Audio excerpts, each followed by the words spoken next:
Yaga. Mic check, check, check.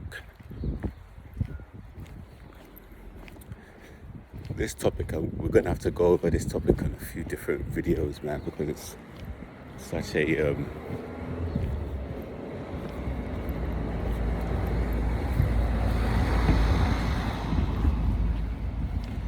it's a common topic that a lot of us go through.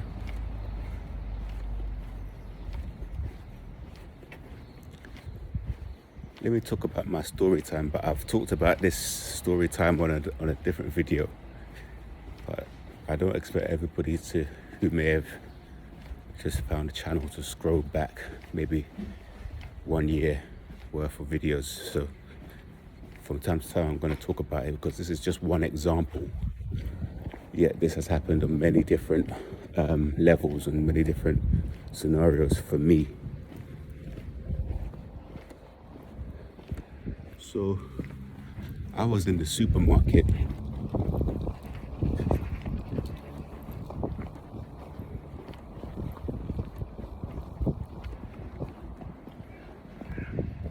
just doing my weekly shop, and you know, when I was working in my job before outside, so I would have on the orange personal protective clothing, right?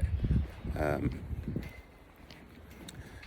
this man comes up to me, he's like, I really want to take your picture, I want to draw you. Now, in the past, I've done a lot of sit-ins where modeling, fashion, people drawing me, being in projects to do with certain brands, helping people do bits and bobs. Someone's doing a t-shirt company, bag brand, sometimes they would get me to be connected with their product. Now, after, you know, a while of doing this, even when I had my dog, people wanted to borrow my dog. I said to myself, you know what, I'm no longer going to do this. And this man comes up to me, so I told him, nah, not really. And then I think I saw him on a separate day, different day, again, same person. And I think he might have asked me again, or it might have been the same day, I can't remember. So I said, you know what, okay, you know what, let's just do it, let's take the picture. So when I was outside, he goes, oh, face that way where the sun is there. He took my picture. He took the picture. Oh, I'm gonna draw you. Here's some examples of some other pictures that I've drawn. So he showed me some examples of some other pictures that he had drew. All right. So I was like, oh yeah, no big deal. This man, he just draws people as a hobby, or he's an artist. He draws people. So I go to the park now, and I'm skating around now. Obviously, because I'm wearing all this bright orange, I'm standing out. He sees me. I just wave at him. I don't think of anything of it. Oh, hey, whatever, gone. Right.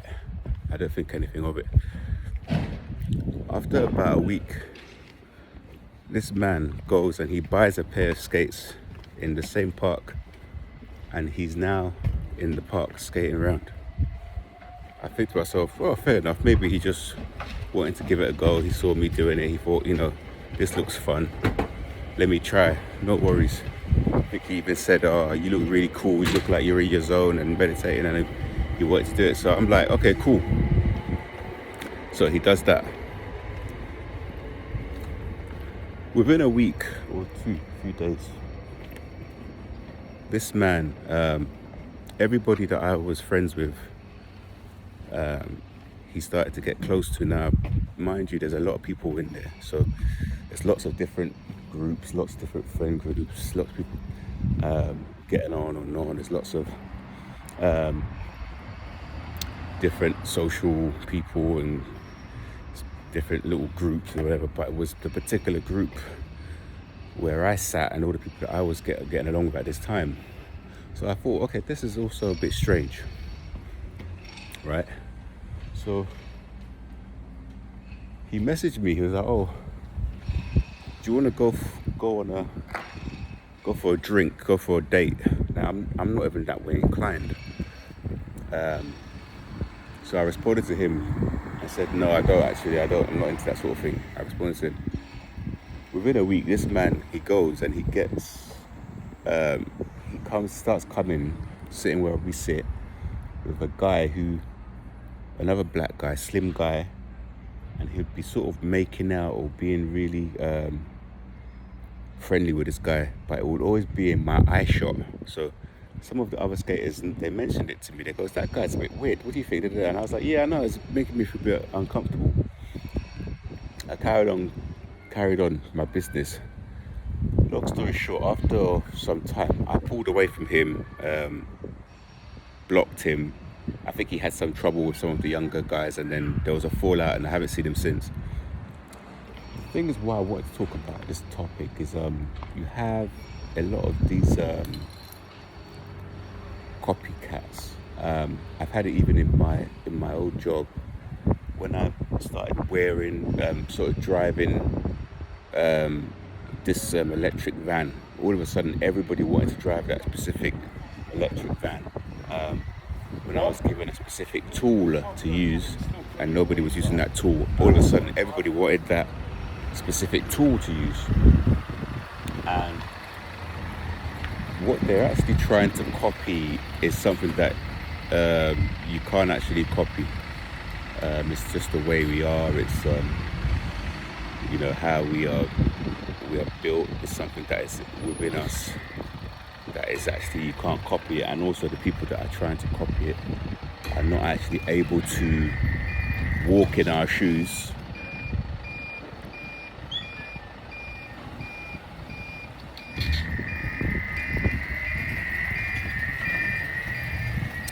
But these people that are actually trying to copy us without knowing it, they're actually quite dangerous. They're trying to steal something from us. A lot of narcopaths do this when they mimic us and they idolize us. They want to steal that light from us and our talents and our gifts that's been bestowed onto us. I'm not going to repeat those talents here.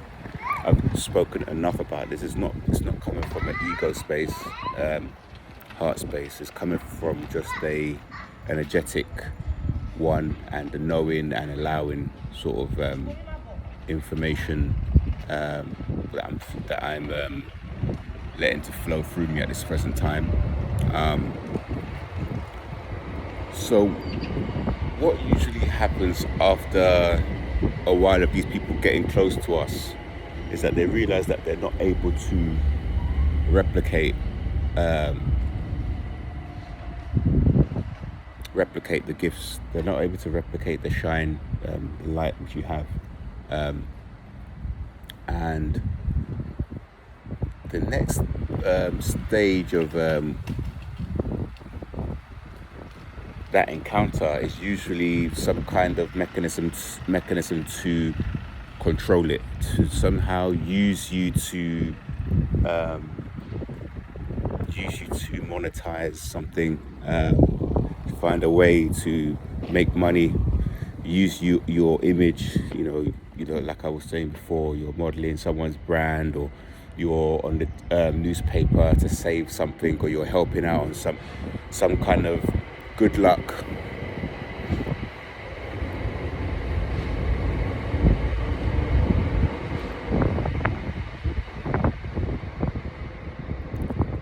So even though you are gaslit your whole life, even though you're never chosen your whole life, even though you're spoken down to, and you probably live a Cinderella type of story, where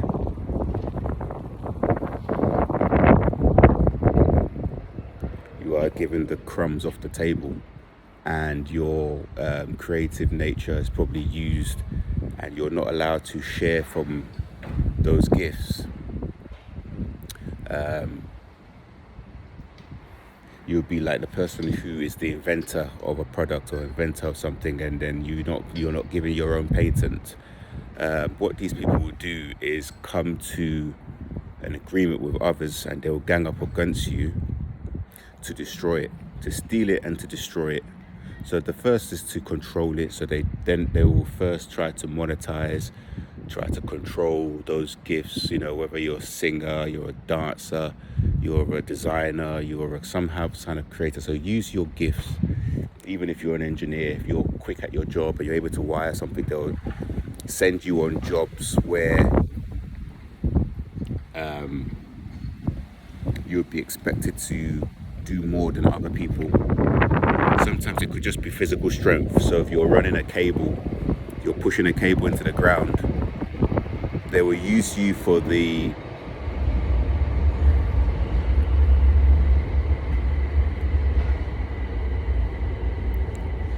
hard labor, for the physical. So because you're quite strong, for the pushing of the cable, for the carrying of the heavy material. But when it comes to promotions, when it comes to special events, when it comes to awards, your name will not be put forward. So I even had this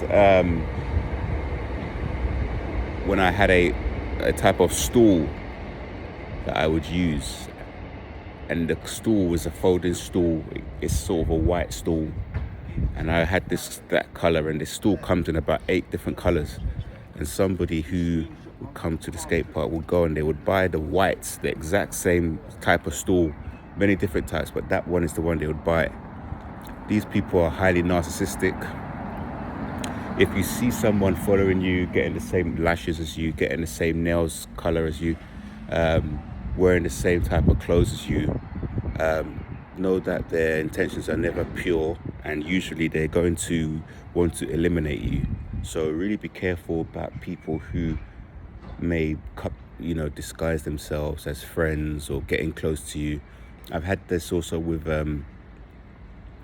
property people, where they will pretend to be friends, so you invite them in and they're sort of looking around your house and asking you questions about certain things, and then they go back to the landlord and sort of give up any things that you have going, whether you're in a weak spot or a strong spot. They'll sort of pass that information around.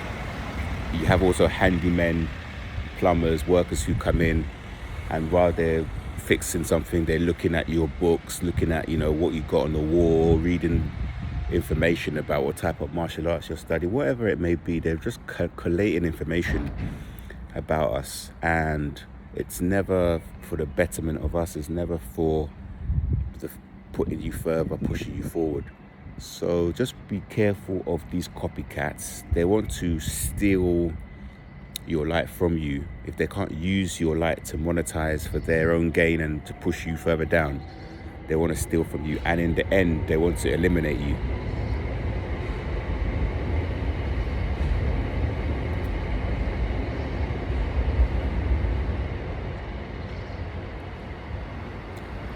Having these gifts, even if your gift is to be highly organized, not in a robotic way, but just in a sort of the way you do things in a clean, tidy way, and you're very accurate.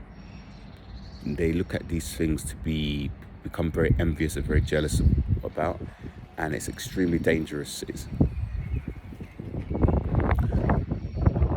people with the oil, people who I would say are blessed or chosen. We're people who we can wear a black t-shirt and just crop it and it looks cool. We could wear a hat that's old, the way we wear it, the way we wear our maybe we pulled our socks up high, maybe we're wearing mismatching anything, colors together, however we're doing something, how we put songs together. People look at these things, and rather than be happy for us, rather than celebrate us, they want to take it for their own uses. Be aware of these people, and